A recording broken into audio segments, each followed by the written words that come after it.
Nah, kalau Bung Yopi justru dipaksa dalam tanda Ya, kutip oleh keluarga untuk betul. mencalek. Kita urus besar-besar tempat orang, tapi kok tempat kita seperti tidak terurus gitu. Hmm. Kenapa nggak kita bantu aja di sini? Ya.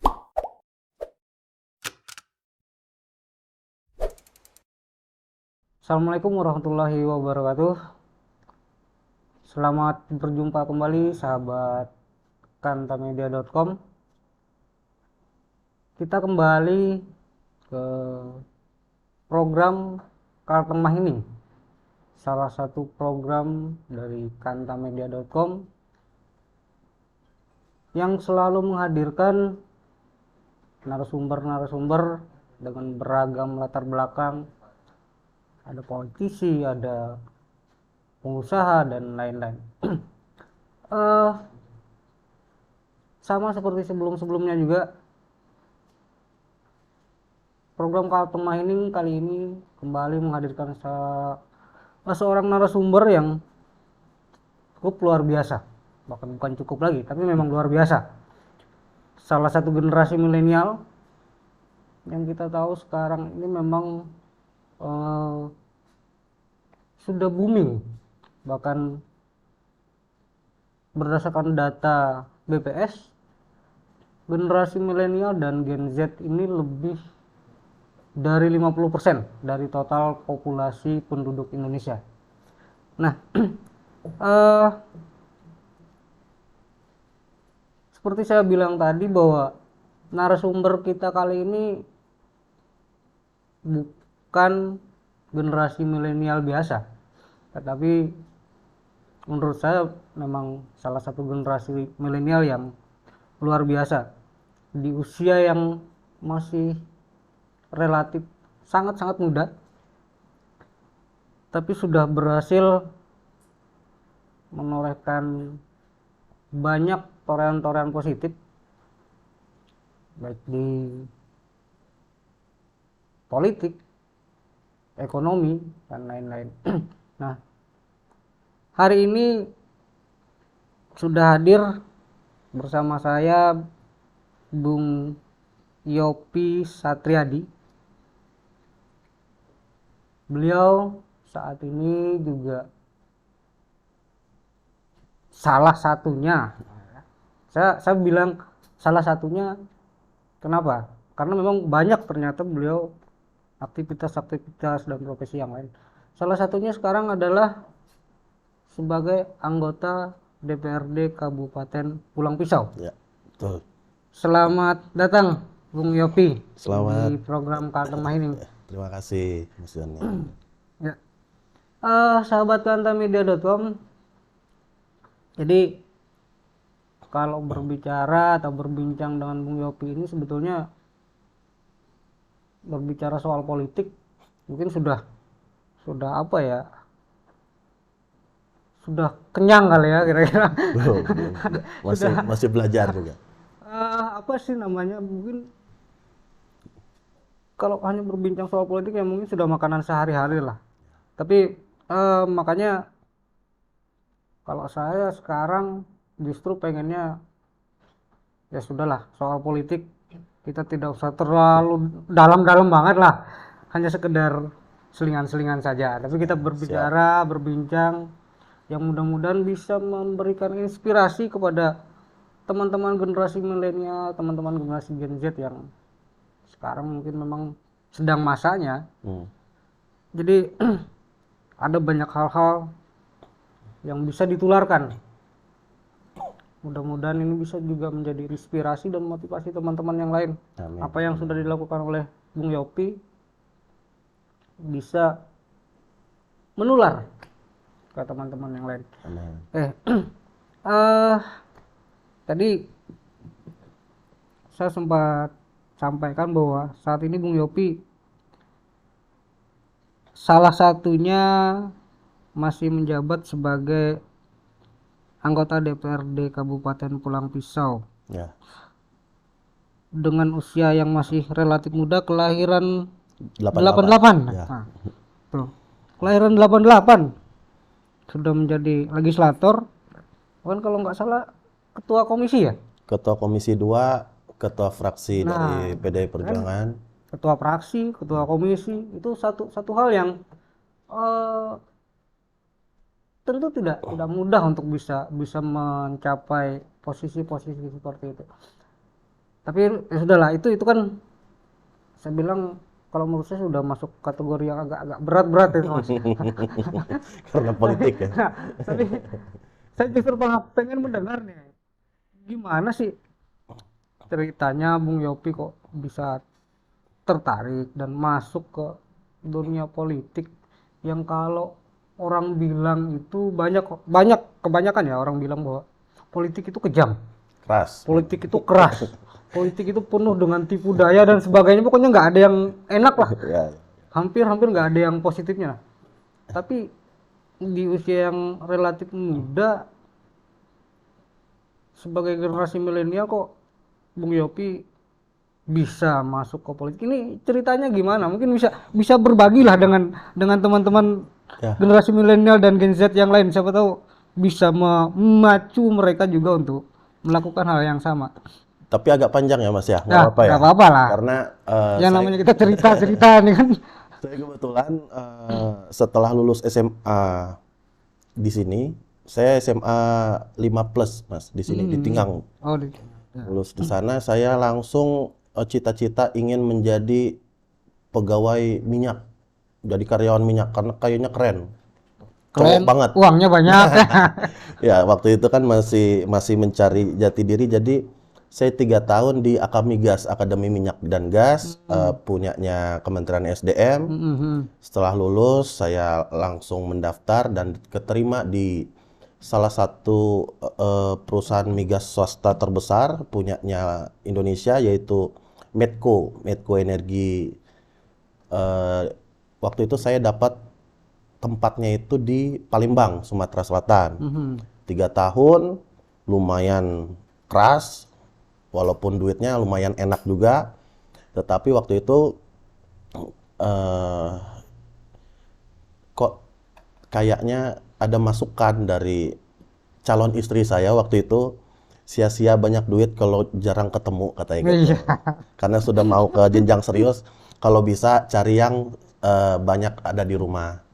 Jadi saya memutuskan untuk kuliah lagi di Surabaya, memutuskan stop dulu bekerja di Medco. Terus sambil kuliah saya belajar itu, kalau kata orang tuh pemborong, kalau bahasa ininya ya, kontraktor di bidang bangunan. Iya. Belajar ternyata enak juga, sehingga sampai Uangnya saya banyak menikah. juga. Kebetulan waktu itu garis tangannya bagus, jadi 7 tahun saya di Surabaya.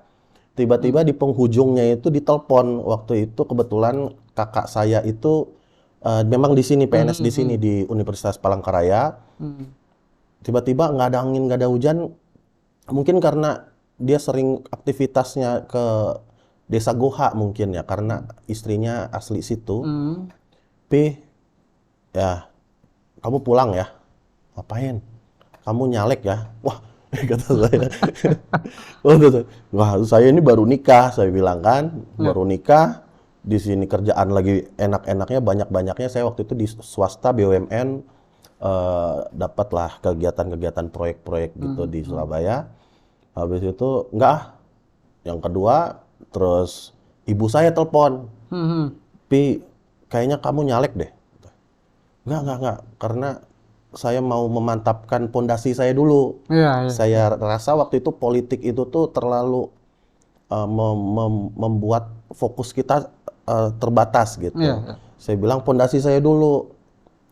Akhirnya waktu itu ada kami berembuk keluarga besar itu memutuskan dan memaksa saya untuk segera menjadi caleg di Dapil 1. Pulang kampung lah istilahnya gitu ya. Ya, pulang kampung. Alasannya bahwa kampung-kampung kami di sini kurang perhatian dari anggaran pemerintah. Setelah itu ya puji Tuhan, setelah itu saya terpilih dengan suara terbanyak dari PDI Perjuangan waktu itu di dapil saya, 1.300 suara. Itu di dapil mana tuh, Bang Yopi? Dapil saya itu ada mencakup 4 kecamatan, Hmm. Banda Matingang, Kayan Tengah, Jabiren Raya, dan Pulang Pisau. Itu di Kayan Ilir namanya. kecamatan Kayan Hilir, 4 kecamatan, Hmm. lumayan. Tapi puji Tuhan bisa mendapatkan suara yang signifikan walaupun masih baru. Kenapa masih baru? Karena saya kan perantauan. Jadi memang orang sedikit kenal. Jadi saya dikira orang luar. Padahal saya ulu Itakia gitu. Iya, Gitu. betul betul. Cuma Ya, karena lama merantau di ya, luar harus balik. ya.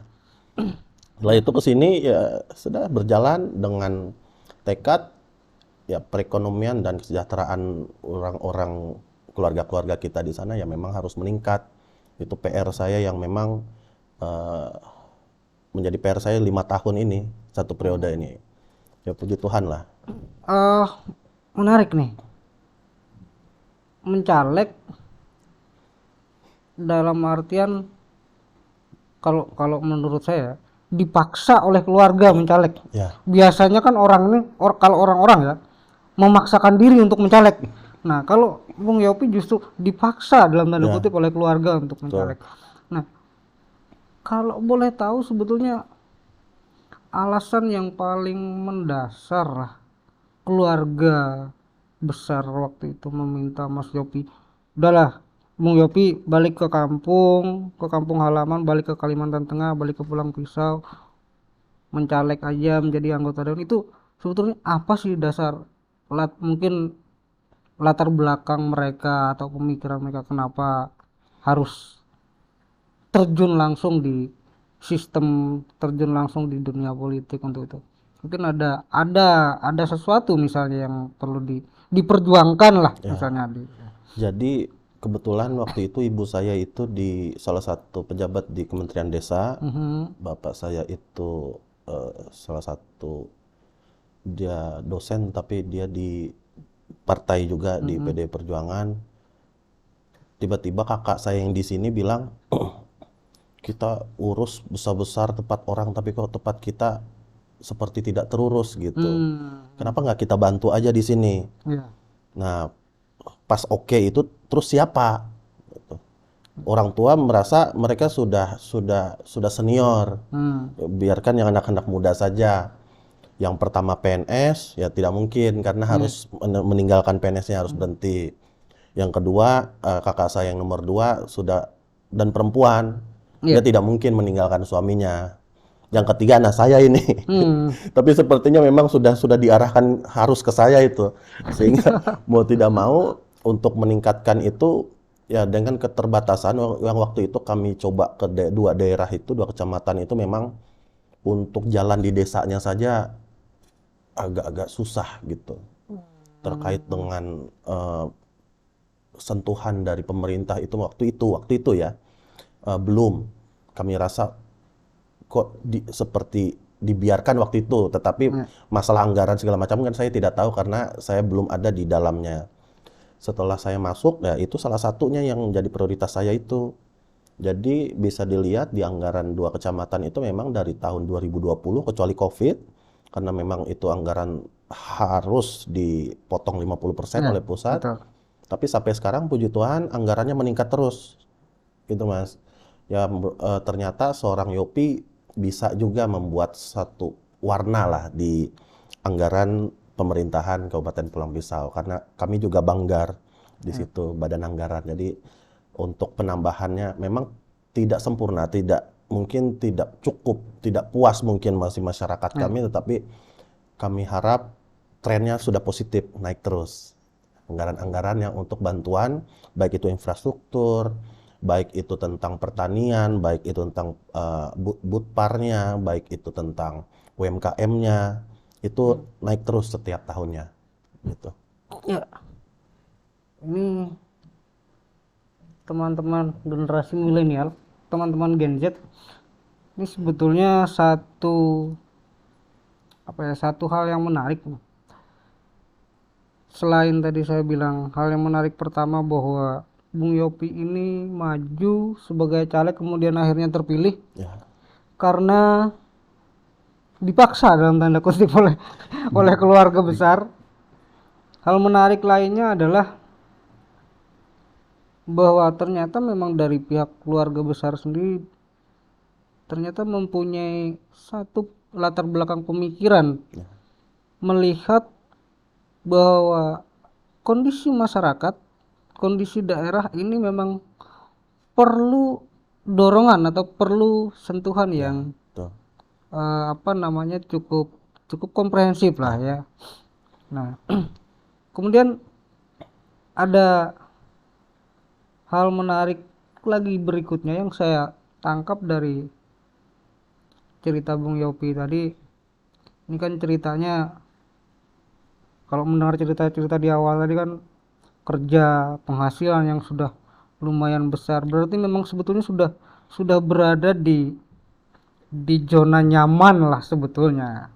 Nah, kemudian dipaksa terjun ke politik, di dunia politik sekarang sebagai anggota dewan dan sebagainya. Kemudian ditambah aktivitas-aktivitas yang lain. Nah, menurut Bung Yopi sendiri, apakah betul asumsi saya tadi bahwa ini memang betul keluar dari zona nyaman, atau hanya sekedar berpindah zona saja, tapi ya itu aja tetap nyaman saja, dalam artian nyaman bukan hanya dari sisi materi ya, tapi kenyamanan itu kan bisa jadi dari sisi kepuasan batin, bahwa kita bisa membantu orang dan sebagainya. Kira-kira ini apa, kira-kira asumsi saya ini tadi gimana menurut Bung Yopin? Jadi memang ini tapi pribadi sih. Saya sebetulnya di 2021 itu kan sepertinya merasa lebih enak yang kemarin gitu. Lebih enak lebih sebelum bebas. sebelum saya di anggota dewan ini, karena yang pertama beban, memang saya tidak punya beban terhadap siapapun. Ya. Tapi kalau di anggota dewan ini kan beban melekat bahwa kami adalah wakil daripada masyarakat. Jadi semua kesulitan masyarakat itu merupakan beban kami juga gitu. Ya. Itu yang pertama. Terus yang kedua, memang dari segi finansial, kalau kita bekerja sendiri tanpa menjadi pejabat publik begini, duit itu buat kita sendiri. Tapi ini kan karena, dan tidak perlu dipertanggungjawabkan. Iya.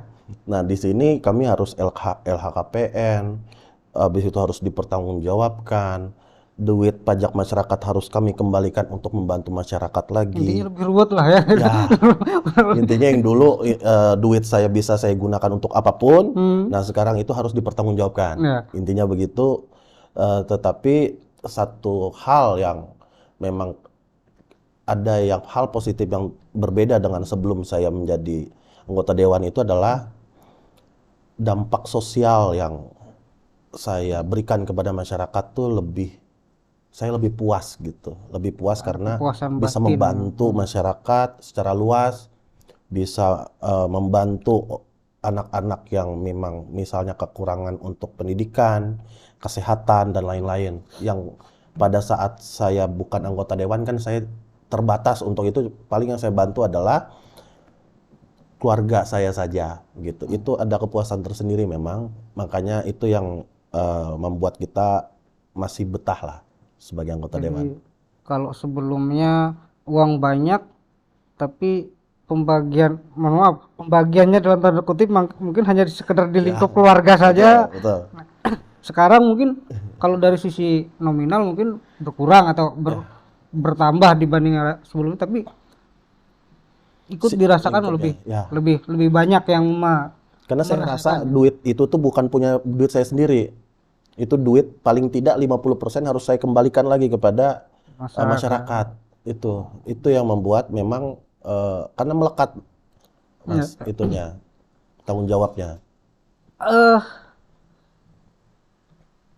Jadi ini tidak, kalau saya sih menangkapnya gini, apa yang Bung Yopi lakukan ini sedikit mematahkan mungkin pendapat orang kebanyakan selama ini bahwa menjadi anggota dewan itu untuk mencari memperkaya duit, untuk memperkaya diri. Ya, betul. Ternyata tidak selamanya seperti itu kan, karena ternyata justru di luar, ketika tidak menjadi anggota dewan justru malah lebih bisa jadi sebetulnya lebih banyak Kan gitu. Jadi contoh, mobil saya waktu pelantikan tuh sebesar ini mas, sekarang tuh Hah, makin kecil, makin kecil, makin buset. kecil. Jadi itu yang fakta lah, Nah, fakta. ya, Tapi ya kita tidak bisa pungkiri bahwa tetap ada duitnya, tetap ya, gaji kita tetap ada. ya, Cuman betul, betul. pertanggungjawabannya itu selain pertanggungjawaban LHKPN, pertanggungjawaban kepada masyarakat juga itu yang Ya, memang harus kami buktikan. ya. Eh, oke. Itu jadi cerita cerita yang sangat menarik sebetulnya kalau bagi saya pribadi ya, latar belakang kenapa Bung Yopi bisa terjun ke dunia politik dan sebagainya. Termasuk juga tadi dari dorongan dari keluarga karena memang tidak bisa kita pungkiri bahwa mungkin saja banyak banyak teman-teman yang mencalonkan diri sebagai calon anggota legislatif itu justru motivasinya atau dorongannya dari dia sendiri dulu, Ya, baru mencari dorongan dari keluarga. Nah, tapi kalau Bung Yopi justru sebaliknya, keluarga lah yang memaksa untuk maju. Nah, ini mungkin agak agak sedikit berbeda. Oke lah, itu cerita cerita awal lah ya.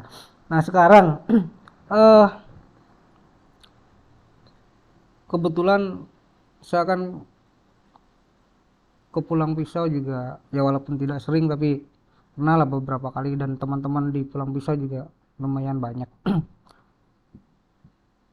Saya juga dapat informasi nih, ternyata di luar aktivitas sebagai seorang legislator, di luar kesibukan sebagai wakil rakyat, ternyata Bung Yopi ini juga punya seabrek kegiatan lain. ya, ya. Banyak aktivitas lain yang berkaitan dengan kepemudaan, sosial kemasyarakatan, dan lain sebagainya.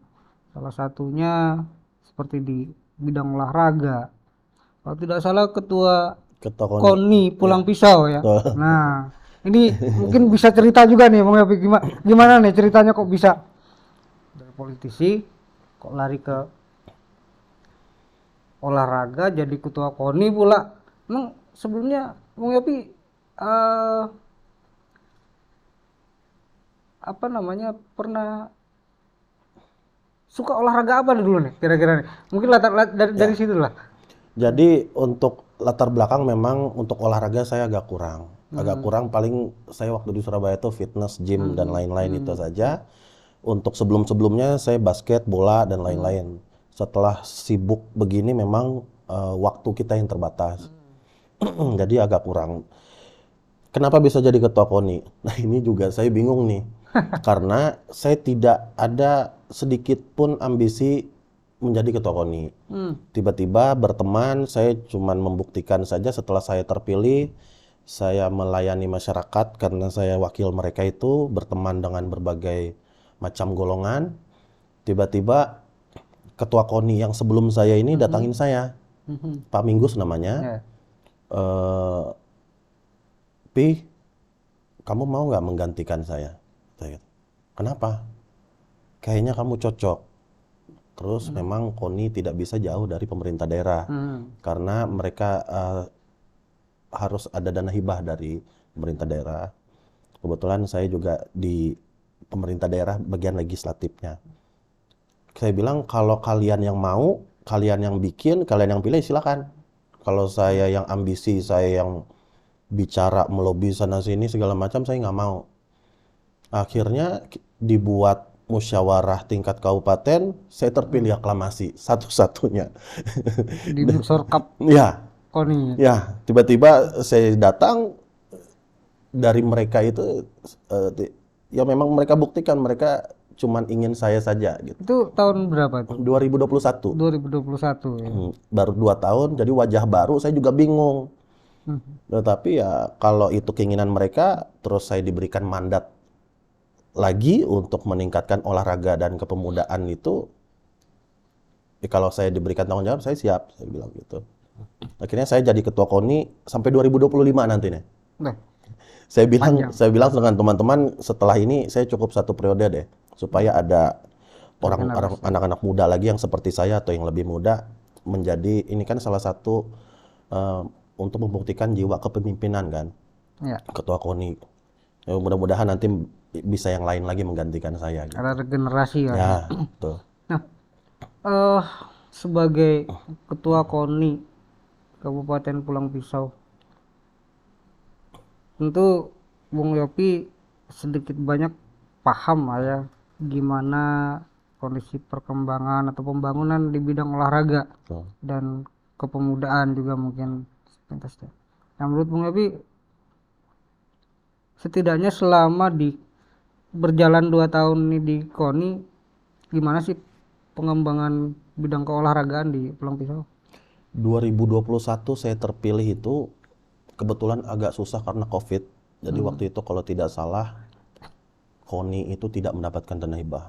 Karena waktu itu kata pemerintah pusat semua dana hibah dinolkan dulu. Mhm. Jadi saya berjalan dengan hampir tidak ada anggaran. Dengan begitu saya tertantang karena mempunyai tanggung jawab. Kebetulan orang tua kenal dengan Pak Menpora, waktu itu Pak Zainuddin Amali. Kita puji Tuhan diberikan bantuan alat olahraga Hmm, hmm. 2021. Ya, ya. Lumayan lah, itu yang bisa support untuk teman-teman, ayo cabur-cabur yang mau, ayo sini. Tapi di stadion ya biar rame. Biar Ya, saya juga bisa lihat ya, ya. apa yang kurang, apa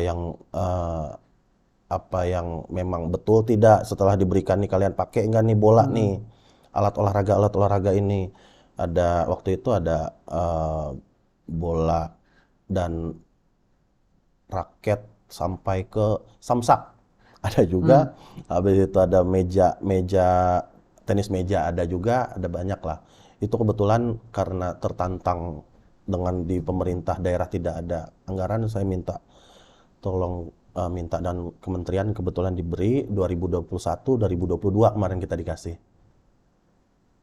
gitu ada alternatif lah kita Oke, menggunakan jaringan kita yang di pusat.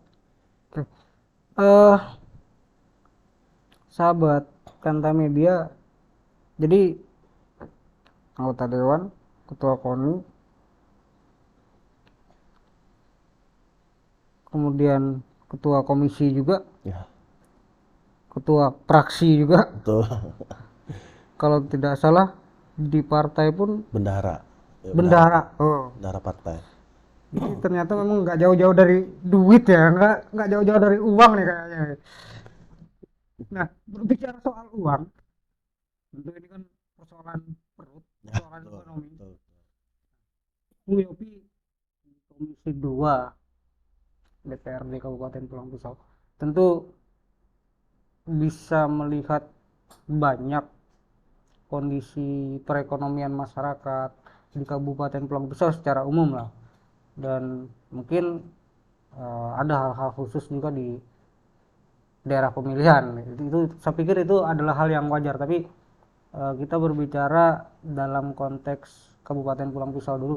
Hmm. Nah, eh, selama duduk sebagai legislator Kabupaten Pulang Pisau ini kan kita kenal juga sebetulnya mempunyai banyak potensi yang Betul, bisa dikembangkan. betul. Menurut Bung Yopi gimana untuk pengembangan potensi ekonomi di Kabupaten Pulang Pisau ini? Jadi memang potensinya sangat banyak. Kita ada banyak perkebunan sawit. Hmm, Habis itu kita ada potensi pariwisata karena yang Sebangau yang tempat dulu Ratu Belanda mau datang itu adalah daerah Pulang Pisau itu oh walaupun iya, berangkatnya dari sini dari dari Palangkaraya Palangkaraya. dari itu. Tapi itu daerahnya Pulang Pisau. Habis itu kita banyak potensi-potensi wisata alam. Hmm, Habis itu kita punya pantai Cemantan iya, namanya arah Pantai Cemantan. Sebangau. Kita punya juga berbagai macam keanekaragaman suku dan budaya banyak sebetulnya, tetapi memang harus difokuskan dulu. Jadi makanya kita fokusnya kemana dulu yang kita sentuh. Hmm, Karena dengan keuangan yang terbatas, tidak bisa langsung kita bantu semuanya. Nah itu yang ada prioritas-prioritas yang kita bantu. Contoh untuk kebudayaan dan pariwisata, kami ingin mencontoh seperti Banyuwangi yang cuma tempat transit, cuma untuk lewat ke Bali, seperti yang kami juga, Pulang Pisau itu adalah yang dari Banjar mau lewat tempat kami ke Palangkaraya saja tidak stop. Dia Iya, cuma iya, iya. tempat lewat saja. Betul, betul. Itu yang, tapi kami lihat potensinya luar biasa karena arusnya ini sangat padat. Makanya di situ terkenal rumah makan tempat transit di tempat kami. Iya, Ya kan, iya. kalau ke Palangka atau ke Banjar pasti transit makan tempat kami itu Iya, betul. di Pulang Pisau. Wisata alam yang kata saya tadi di Sebangau ada yang Ratu Belanda pun mau datang ke situ Iya. walaupun tidak jadi. Potensi-potensi begitu. Habis itu kami punya pantai daripada jauh-jauh ke mana? Ke Sampit Seruyan atau ke Kasau. Klaihari, Ah. ke Loksado, ya mending ke Pulang Pisau. Tapi ini sedang kami coba infrastruktur jalannya dulu. Memang itu dibantu oleh provinsi juga. Gitu, banyak hal. Eh, ah, Bung Yopi ini kan masuk dalam kategori kelompok generasi milenial. Ya. Nah, Walaupun mukanya boros, karena ya, badannya besar. enggak lah, mungkin itu karena apa namanya? Karena saking beratnya berpikir sebagai wakil rakyat kira-kira ya. Jadi wajar saja lah. Kalau saya sih mungkin karena kerjaannya juga duduk-duduk aja, jadi mungkin enggak. Jadi kita kayak kayak seumuran. Ya, betul, betul. Jadi sebagai salah satu bagian dari kelompok generasi milenial yang sudah memiliki berbagai aktivitas, mulai dari aktivitas ekonomi, olahraga, sosial kemasyarakatan. Sekarang ini kan juga sedang tren nih, istilah atau ungkapan-ungkapan yang mengatakan bahwa saatnya yang muda Hmm, yang bekerja atau yang muda yang berkarya. betul. Nah, menurut Bung Yopi gimana dengan ungkapan-ungkapan seperti itu sekarang? Sekarang itu menurut saya wajar ya, karena usia produktif sampai ke usia muda itu mendominasi eh, negara ini, Ya. jumlah orangnya. Tapi bukan cuma di negara ini saja, tapi di tingkat lingkup Pulang Pisau juga begitu. Sehingga kalau bukan kita yang muda ini kita motivasi, Mengambil peran mengambil peran, karena yang senior jumlahnya lebih sedikit, saya kira saatnya yang muda nih bukan cuman komplain, bukan cuman bermain medsos, tetapi juga ikut tampil, ikut langsung bekerja di yang membuat perubahan itulah sebagai yang punya yang bisa membuat keputusan. tidak hanya sekedar tahu protes gitu. Betul. Contoh mungkin di legislatif mulai banyak teman-teman saya juga yang di tingkat legislatif kota kabupaten yang muda-muda juga. Contoh di kota yang saya memang kenal gitu, mulai banyak termasuk tempat kami. Kalau mereka sudah tahu dan sudah merasakan langsung dan bisa membuat keputusan-keputusan yang memang mempengaruhi kebijakan di tingkat kabupaten, ya kenapa tidak? Karena memang kepemimpinan itu kan sekarang banyak di usia sebegitu, Mas. Iya, betul. Memang harapan terbesar kita di usia-usia begini, usia-usia saya dan yang di bawah-bawah lagi.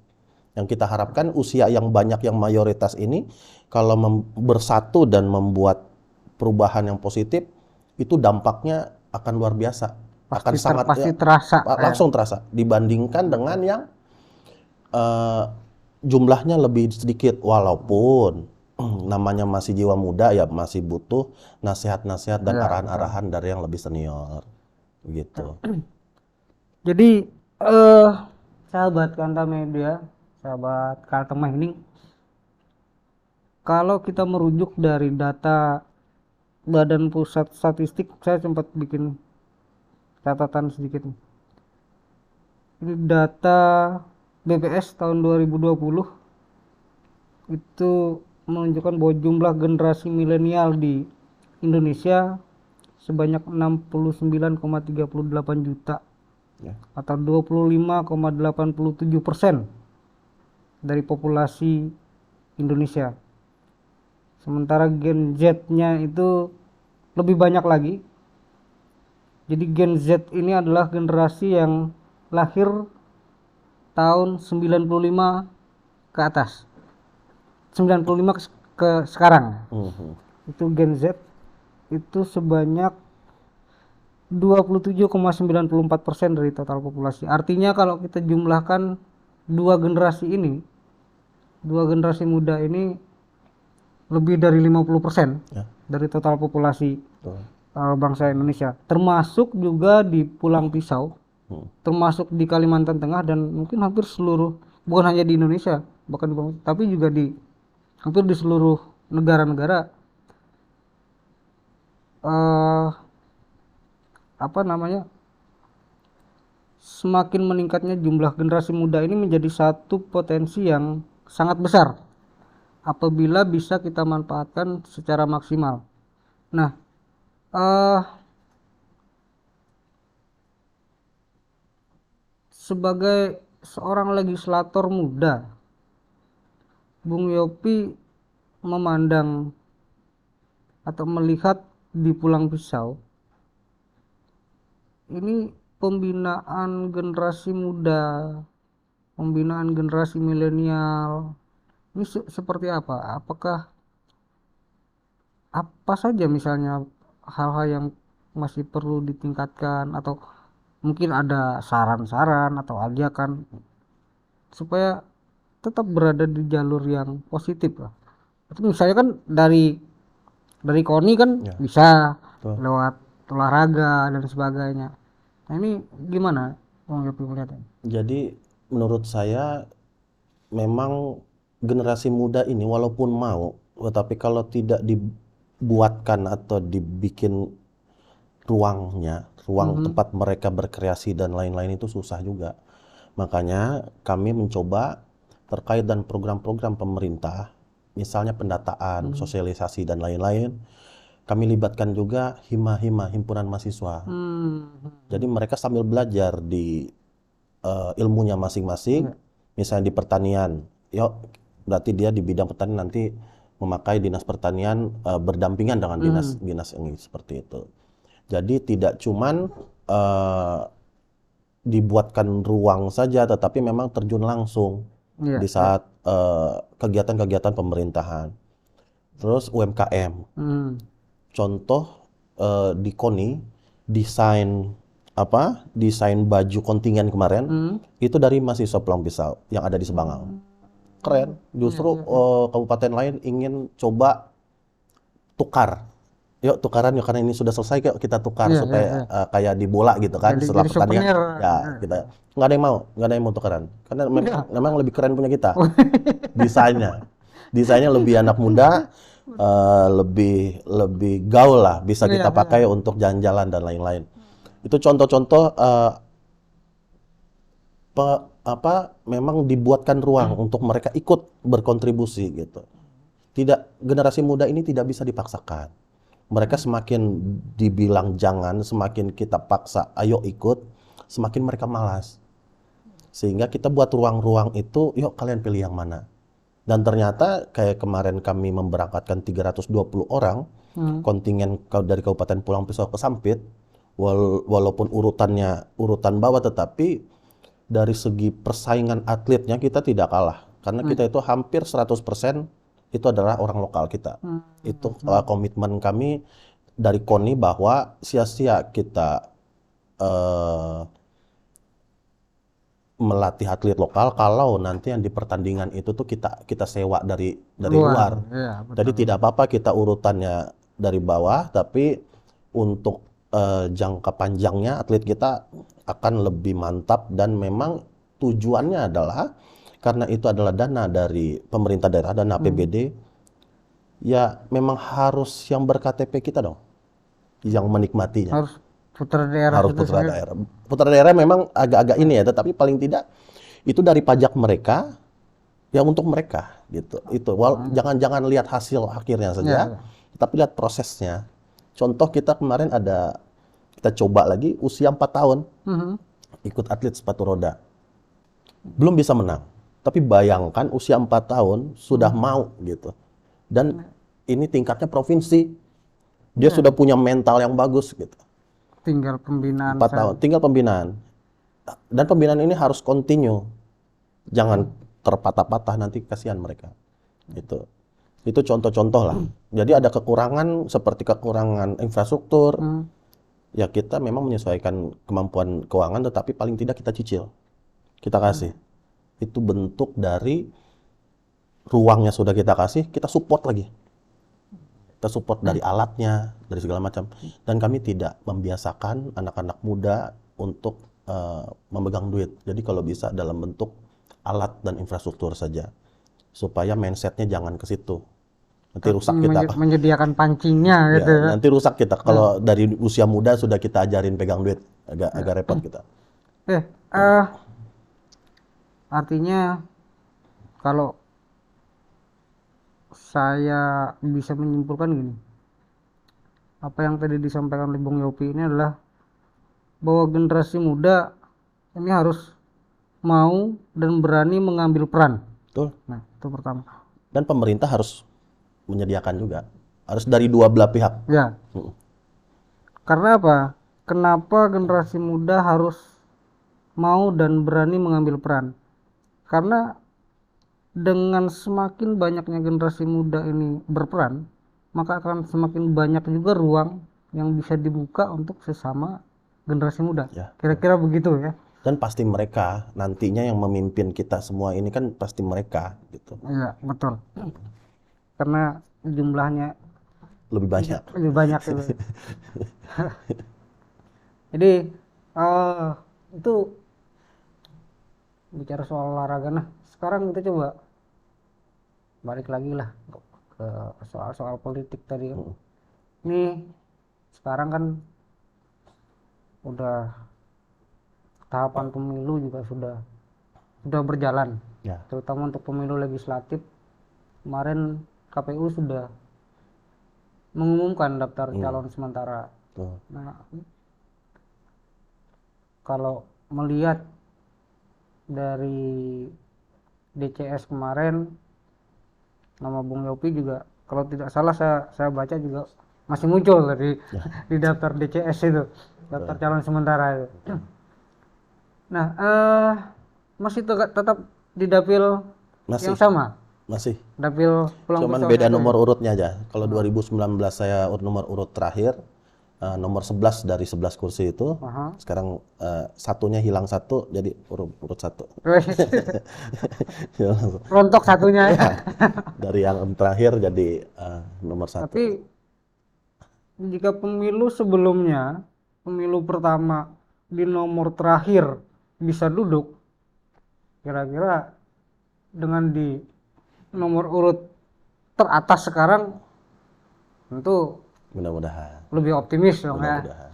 Nah, berbicara soal optimisme, saya yakin Bung Yopi juga pasti dengan rasa optimisnya, dengan rasa semangat yang tentu juga semakin besar untuk menyongsong pemilu yang akan datang ini. Tapi bukan soal itu yang ingin saya tanyakan.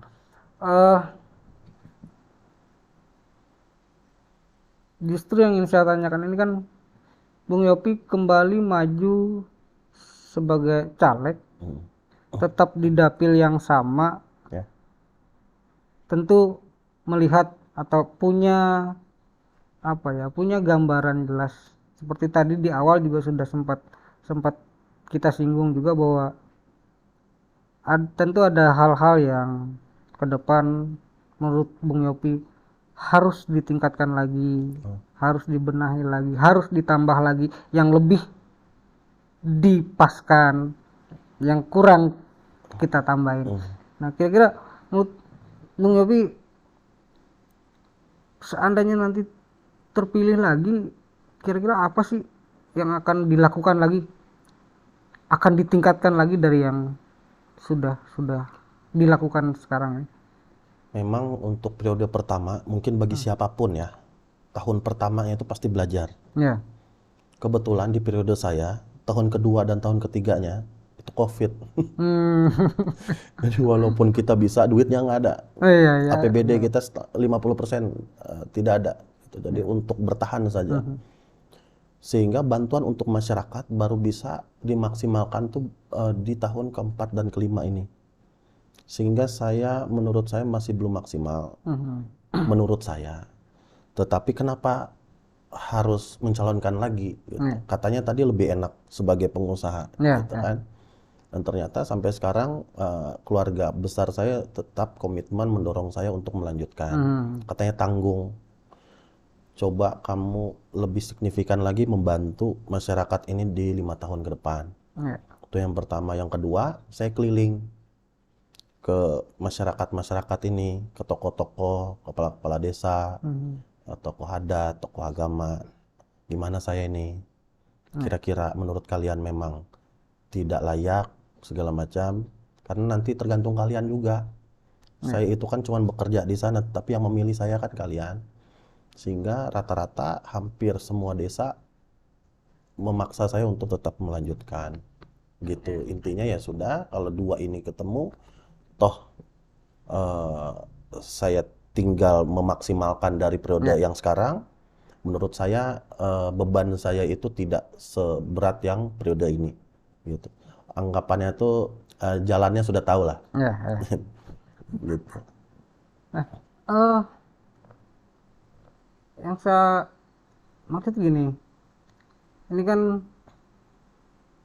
di Pulang Pisau terutama di Dapil 1 ini kita berbicara berandai-andai lah ya dulu ya. Karena memang belum terjadi kan. Kita hanya hanya bisa berandai-andai. Seandainya ini, seandainya itu, nah. Sama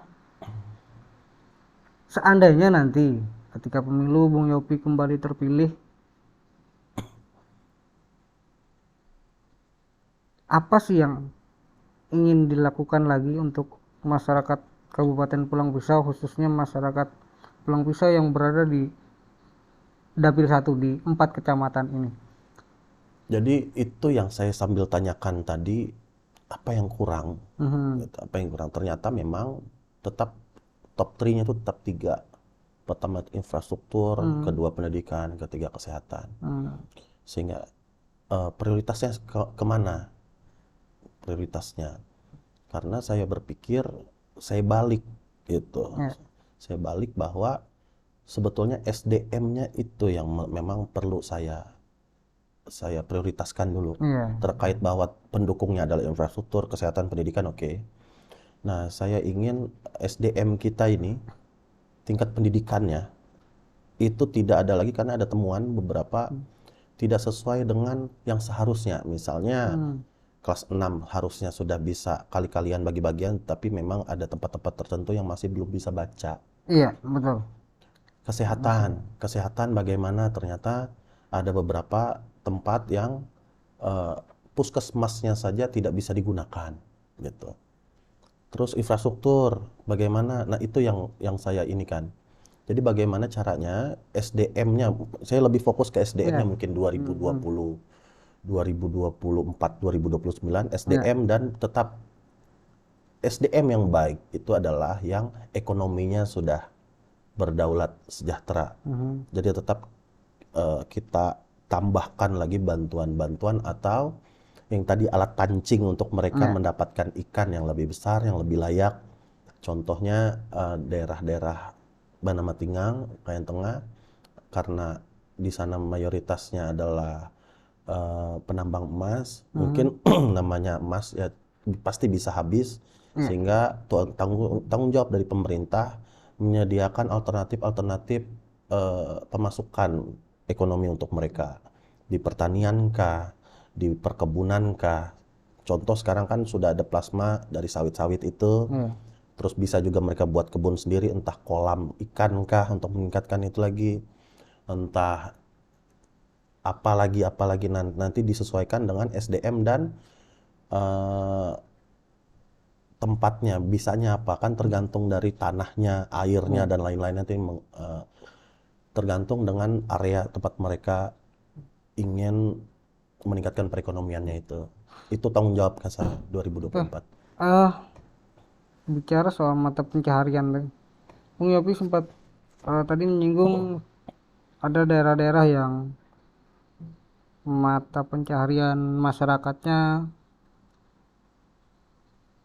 kebanyakan adalah para penambang Mas, emas tradisional. tradisional.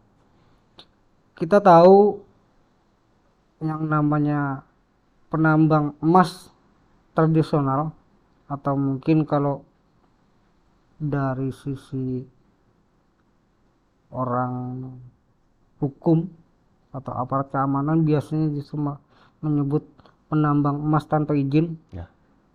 Ya harus, karena memang harus kita akui juga memang aktivitas yang mereka lakukan tanpa izin resmi yang sah. Tapi di sisi lain kebutuhan ekonomi juga salah satu hal yang memaksa masyarakat kita untuk melakukan itu. Nah, Bung Yopi kan di DPRD sebagai wakil rakyat. Kendala masyarakat dalam apa namanya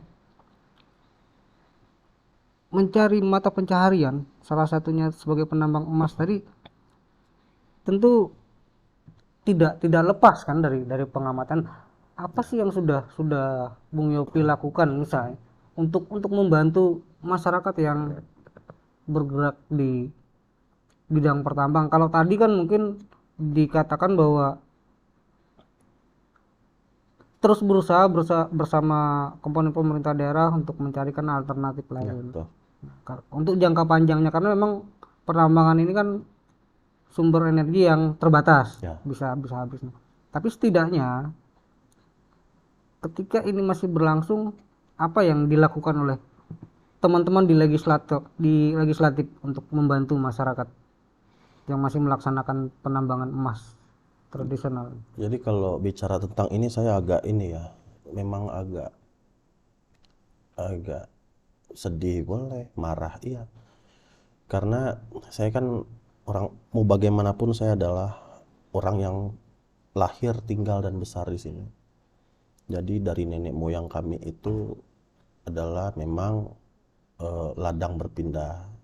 Jadi cara membuka lahannya karena di sini gambut, jadi lebih efisien dan lain-lain itu dengan cara membakar. Sekarang sudah tidak boleh. Terus ada mata pencaharian yang lebih cepat dan lumayan, itu adalah menambang emas di tempat mereka sendiri, Iya, di tanah mereka sendiri. iya. Gitu. Tapi itu memang sesuai aturan undang-undang yang berlaku, tidak diperbolehkan oleh pemerintah. Membakar tidak boleh, mencari emas di tanah sendiri tidak boleh. Jadi seperti maling di tanah sendiri, gitu. Maling di rumah sendiri. Sehingga itu juga yang kami coba, walaupun tingkatan saya adalah tingkat kabupaten, kami sudah bicara komunikasi dengan Dinas Pertambangan Provinsi dan lain-lain karena kewenangannya adalah provinsi dan pusat. Iya. Kami 2021, saya sebagai Ketua Komisi 2 yang juga membidangi tentang itu, sudah mengajukan WPR namanya, Wilayah Pertambangan Rakyat. Kenapa harus diajukan itu? Supaya yang tempat menambang emas ini supaya dapat izin. Namanya adalah WPR, Wilayah Pertambangan Rakyat. Setelah dapat tempat wilayahnya baru nanti ada IPR, Izin Pertambangan Rakyat. Nah, itu nanti orang-orang yang menambang emas di daerah itu legal. Iya, iya. Sudah kami ajukan 2021 lewat provinsi dan sudah diajukan ke Kementerian SDM kalau tidak salah, sehingga kami sedang menunggu kapan WPR kami ini diberikan. Apa alasannya kalau memang sebagian diberikan, sebagian tidak, atau kalau semuanya tidak diberikan, apa alasannya? Karena itu salah satu cara perjuangan kami secara hukum, secara pemerintah, untuk membantu saudara-saudara kita yang memang dia makannya dari situ saja, tidak ada alternatif lain. Ditambah lagi kami mendapatkan bencana penyakit di 2021-2022 itu semua mayoritas di Kayan Tengah Bandar Matinggang itu setiap rumahnya biasanya ada memelihara babi, mati semua. Ternak babi gitu ya. Ternak babinya mati semua. Jadi sudah COVID, sudah dirazia dalam hal tadi katanya dianggap ilegal terkait dengan emas tadi, penambang emas. Terus untuk bertani, untuk berladang juga susah karena harus membakar itu tidak boleh. Sedangkan mereka kalau membersihkan sendiri harus membutuhkan berapa orang, berapa biaya dan lain-lain. Peralatannya juga terbatas. Sehingga salah satunya kami satu persatu gitu, kami bantu lah. Entah itu tahun ini kayaknya ribuan itu bantuan dari pemerintah daerah kepada Kayan Tengah Bandar Matinggang berupa ternak babi, bibit babi. Habis itu terkait dengan usaha-usaha lain dan lain-lain lah. Ya, untuk WPR-nya sudah kita ajukan dari 2021. Artinya tinggal menunggu Dari pusat ya. Betul. Oke. Berarti itu satu upaya konkret lah yang dilakukan oleh Bung Yopi dan teman-teman di di Lembaga Wakil Rakyat. Jadi kalau misalnya ada yang mohon maaf a priori wah anggota dewannya juga nggak mau tahu, itu berarti satu persepsi yang mungkin karena ketidaktahuan saja bahwa ternyata 3D katanya, duduk diam duit. ternyata hal itu kan tidak sepenuhnya benar, bahwa ada hal-hal yang sebetulnya udah dilakukan, hanya memang mungkin karena regulasi yang harus dilalui atau banyak aturan-aturan yang harus dipenuhi dulu untuk itu, sehingga tidak bisa cepat begitu saja. Beda kalau misalnya memang keputusannya hanya di kami, cukup di daerah saja, mungkin bisa lebih cepat. Jadi itu. Nah, kita balik ke soal pemilu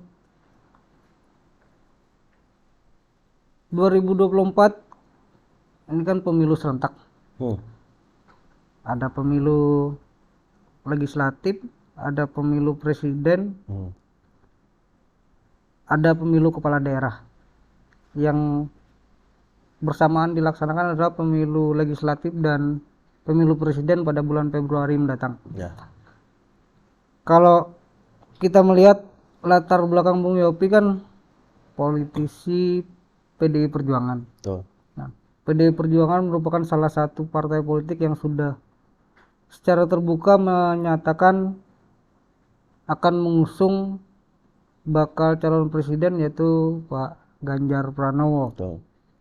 Nah, sebagai salah satu kader partai, sebagai salah satu legislator dari PDI Perjuangan,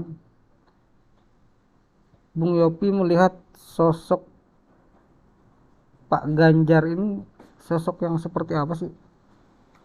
Saya kira hampir sempurna ya, karena seperti Pak Jokowi, beliau memang sudah disaring, sudah ditempa dari kayak saya tingkat kabupaten dulu sebagai legislator, teruji tidak. Kalau kayak beliau kan bedanya dan Pak Jokowi wali kota baru menjadi gubernur DKI, tapi kalau Pak Ganjar DPR RI baru dia sebagai gubernur. Dan itu sudah kita tahu apa track record apa saja yang dia laksanakan, apakah itu nasionalis tidak, habis itu apakah dia itu membela kepentingan orang-orang tertentu tidak. Di situ kan jelas, dibuka saja LHKPN-nya berapa. Dia sudah berapa itu? 10 tahun jadi gubernur, itu bisa kita lihat.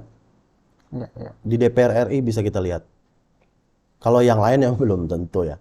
Kalau kita lihat cuma 5 tahunan atau tahun-tahun tertentu menjelang politik yang memang itu bisa dicitrakan saja tanpa ada pembuktian terbalik. Dan saya tidak yakin bahwa pemimpin-pemimpin menurut kami pemimpin-pemimpin yang memang apalagi ini tingkatnya adalah presiden yang bertanggung jawab atas 200-an juta Masyarakat. masyarakat orang yang ada di negara ini, ya memang sudah teruji dan harus sudah teruji tadi. Diujinya itu bukan 5 tahun atau menjelang pemilihan politik, bukan begitu, tapi teruji panjang. Jangan bim salah bim, bahaya itu. Ada apa namanya, ada rangkaian panjang, proses yang panjang telah dilalui untuk membuktikan itu gitu ya. Nah, kalau dari pengamatan Bung Yopi, sosok seorang Ganjar Pranowo ini bagi masyarakat Kalimantan Tengah, khususnya di Kabupaten Pulang Pisau, itu gimana? Jadi kami ini di Pulang Pisau itu beraneka ragam, Mas, karena di kami ada ekstrans yang memang sudah lumayan lama dan sebagai penduduk Pulang Pisau sekarang beragam. Jadi kami memang menginginkan harapannya memang yang bisa memimpin semua. Kalau dilihat track recordnya memang Pak Ganjar ini sudah teruji bisa memimpin semua golongan, semua suku, semua ras, semua agama. Tidak cuman mendukung atau minta didukung oleh agama tertentu saja.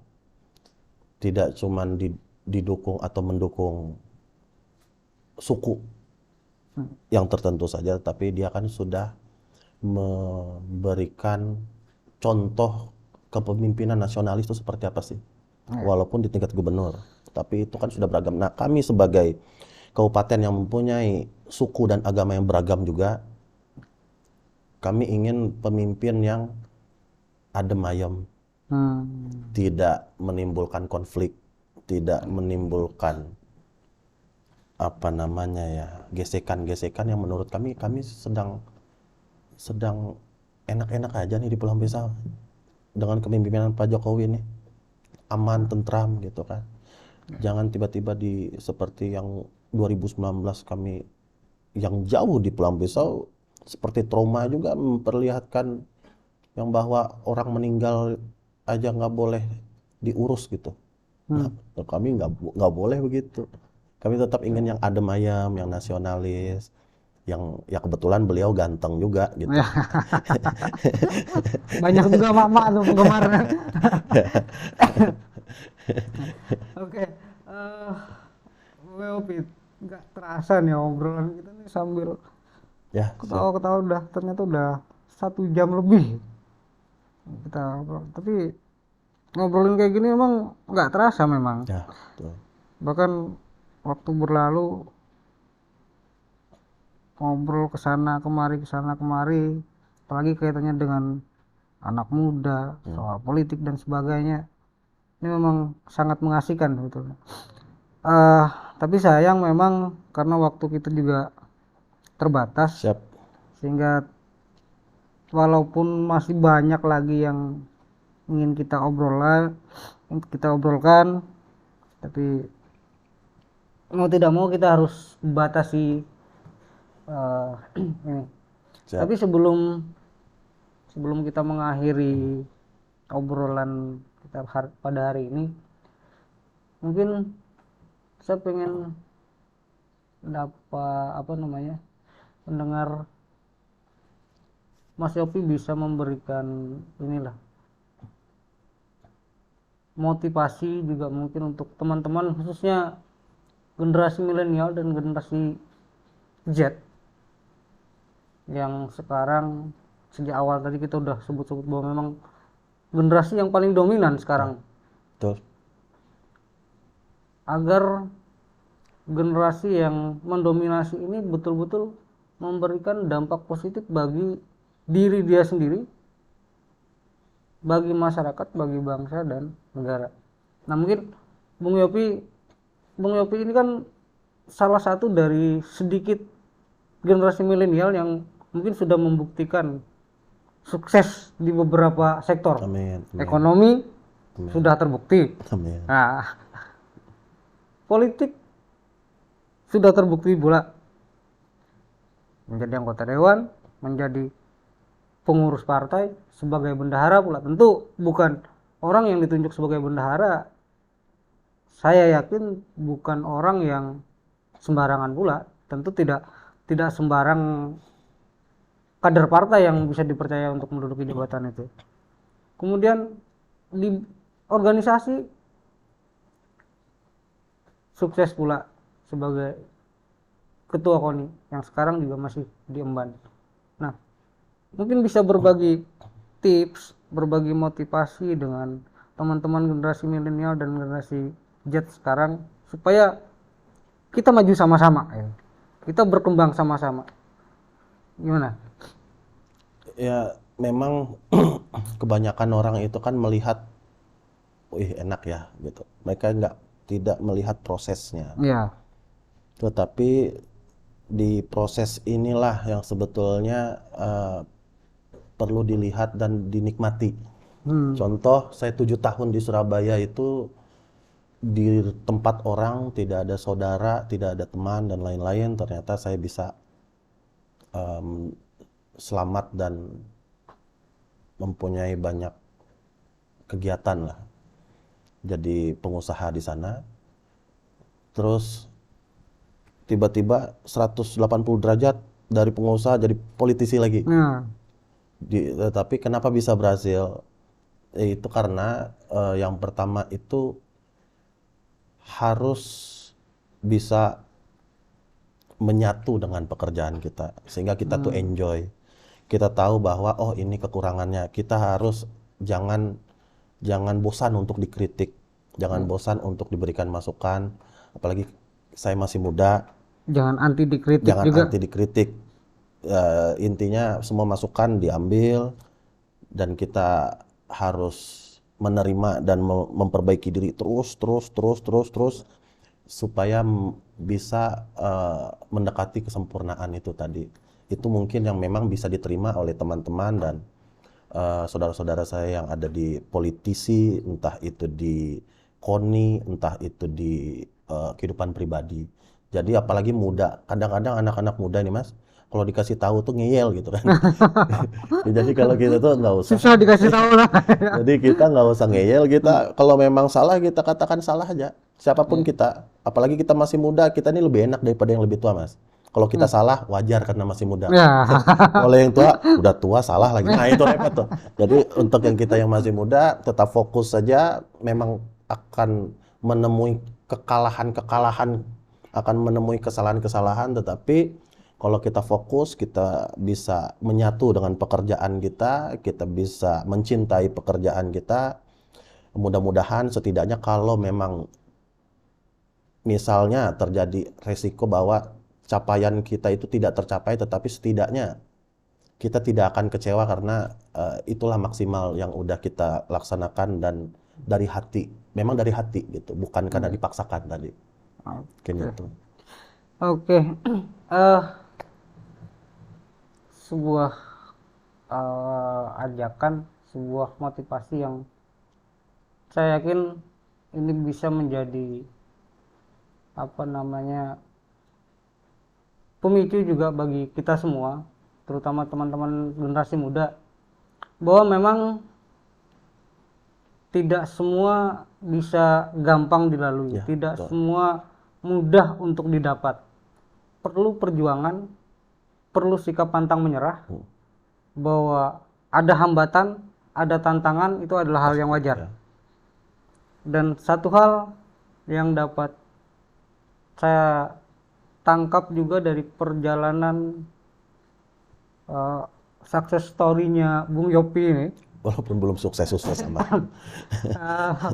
bahwa biar bagaimanapun yang namanya peran keluarga, Ya, peran orang tua itu sangat penting.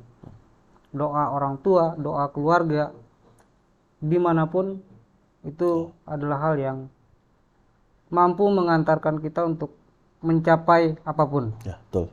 menjadi salah satu sumber kekuatan kita. Misalnya seperti Bung Yopi tadi, dari pengusaha berbalik 180%, 180 derajat ke dunia politik, itu kan tentu bukan sesuatu hal yang mudah. Ya. Tanpa ada dukungan moral yang sangat kuat dari keluarga, Betul. itu tentu akan sangat berat, bahkan mungkin bisa saja jadi hal yang mustahil untuk dicapai. Betul. Nah, hal-hal ini mungkin bisa menjadi pedoman bagi teman-teman, terutama yang sekarang jiwa mudanya masih betul-betul bergelora, semangatnya masih tinggi. Ayo, tunjukkan kemampuan kalian, tunjukkan bahwa kalian juga bisa, kalian juga mampu untuk mencapai sesuatu yang lebih baik dari apa yang telah dilakukan, apa yang telah dicapai oleh generasi-generasi sebelumnya. Terima kasih Bung Yopi. Sama-sama. Mudah-mudahan di lain waktu kita bisa lanjutkan lagi ngobrol-ngobrolnya Ya, siap. dengan topik yang tentu akan kita harapkan jauh lebih menarik. Saya sih berharapnya bisa ngobrol dengan topik-topik yang walaupun ringan tapi bisa kita enjoy gitu ya. Baik sahabat Kanta Media, sahabat Kalteng Mining, demikian tadi obrolan pada hari ini. Mudah-mudahan memberi manfaat bagi kita semua. Billahi taufiq wal hidayah. Wassalamualaikum warahmatullahi wabarakatuh. Waalaikumsalam.